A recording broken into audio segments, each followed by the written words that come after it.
আসসালামু আলাইকুম। এটা হলো জাবালের নূর, অর্থাৎ আমাদের পেয়ারা নবী জনাবে মুহাম্মদুর রাসূলুল্লাহ সাল্লাল্লাহু আলাইহি সাল্লাম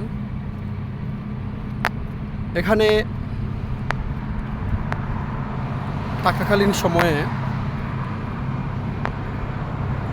যখন উনি ধ্যানে মগ্ন থাকতেন, ঠিক তখনই আল্লাহ রাব্বুল আলামিন জিব্রাইল আলাইহিস সালামের মাধ্যমে সর্বপ্রথম ওই জায়গায় কুরআন নাজিল করেন। আর যে সূরাটি নাজিল করেন,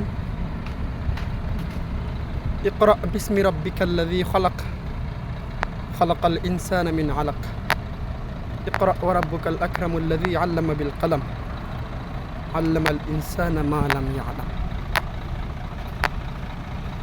এখানে সর্বপ্রথম কুরআন নাজিল হয়, শুরু হয়।